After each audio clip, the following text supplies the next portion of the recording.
In 1990, Dick Heckman bought a crappy little company called Toxic Control for $1.6 million. 33 years later, it merged with Xylem for a value approximately 4,000 times higher. In between, it got married to Veolia, lost 90% of its value, eventually got acquired by Siemens, didn't make any money, got sold to a private fund, changed name, went public, and boom, magic happened. Oh, the sweaters. Hey, that deal came as a surprise for me too. So, what's to think about the just announced merger between Xylem and Evoqua? Before sharing you my opinion, let's review the facts, make a bit of history, unveil two probably happy shareholders, and look with a new eye at what Patrick Decker, the CEO of Xylem, answered me when I asked him, is it right to say that Xylem is on a transformational journey? That is correct, but the journey is not over. We have been on a transformation. We will continue to be on a transformation, and a transformation not just in terms of what we bring into our portfolio of solutions from a product and technology standpoint, but also how we work in different ways based on our core. In that same interview, he also told me this. Our obligation as a technology provider is to always be learning from different applications around the world, sharing those best practices, putting our own capital to work to go out and acquire new technologies or to invest in those technologies? Well, it turns out Xylem just did that by announcing this Monday that they found an agreement with Evoqua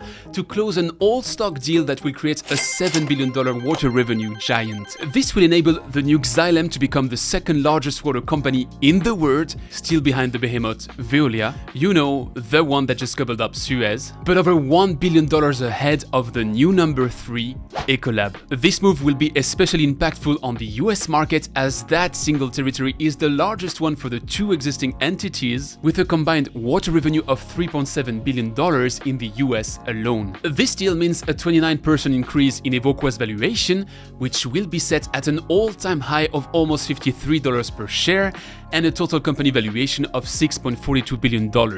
Well, all-time high. Really? Evoqua indeed only exists under this name since 2014, and it has been public since 2017 when it got IPO'd for $18 per share. So yes, from 2017 till 2023, it effectively multiplied its value by nearly 3. But before that, it existed under different names, and at some point, a crazy French guy even thought the company was worth $10.9 billion.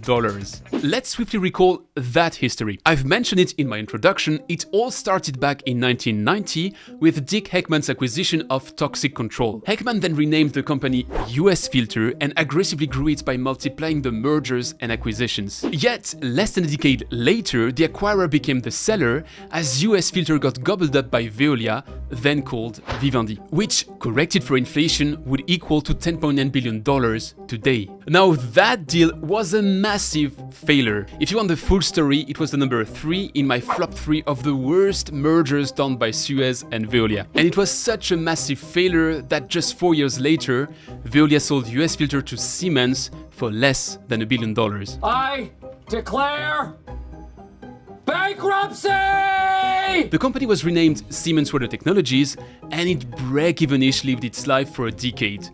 Well, break-even-ish, but still, Siemens didn't make any money with the company and resolved to sell it to AAA investors for $872 million in 2014. The rest is history. Renamed Evoqua, IPO in 2017, and ultimately merger with Xylem today at 3 times its valuation by the time it went public. Now, there's something funny when you look at the capital structure of Evoqua and Xylem prior to their merger.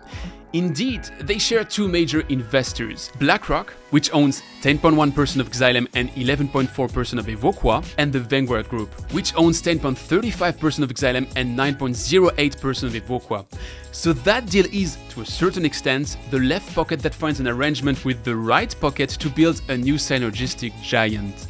That giant will remain under the leadership of Patrick Decker, while 2 Evoqua board members will hop on Xylem's one by the expected closure of the deal mid-2023. So now, here's, I think, the main question that's raised by this deal. Why would Xylem succeed where Veolia and Siemens failed before? First, let me acknowledge that this is only my opinion, not financial advice, and that I just discovered the deal the same time everybody did today. Right, Patrick? I mean, you are an incredibly seasoned global citizen here in the water discussion. Come on, you'll make me blush. So seriously, to understand why Xylem can succeed here, we have to understand why Veolia and Siemens failed before. Both were European companies trying to bring European culture across a primarily US entity. And that's not just my 2 cents here. It's also the conclusion Lucas Loeffler, the last CEO of US Filter before Siemens' exit, came to. To that extent, Xylem is surely a global company, but with a significant center of gravity in North America.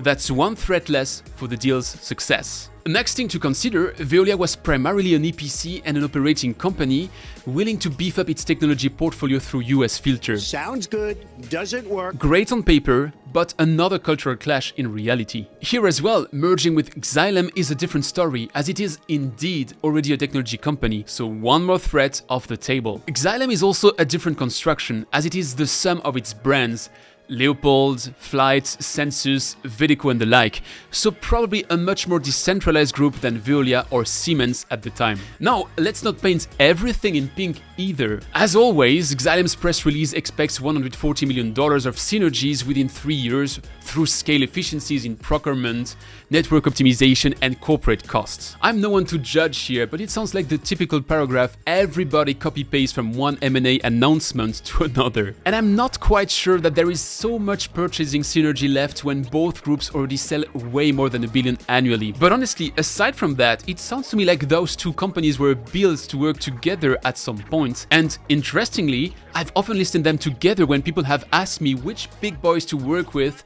as young technology companies. One thing's for sure, this merger between Xylem and Evoqua is another sign that consolidation is happening in the water industry.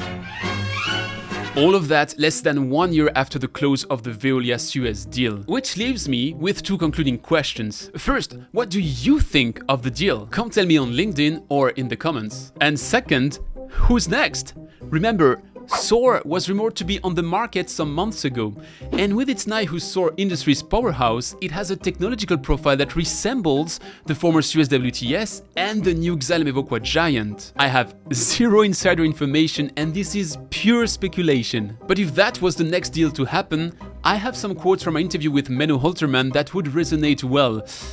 So, anyways, I'll watch the next step of that story like all the water ones. So, the best way for you to ensure you keep up to date is certainly to subscribe to this channel.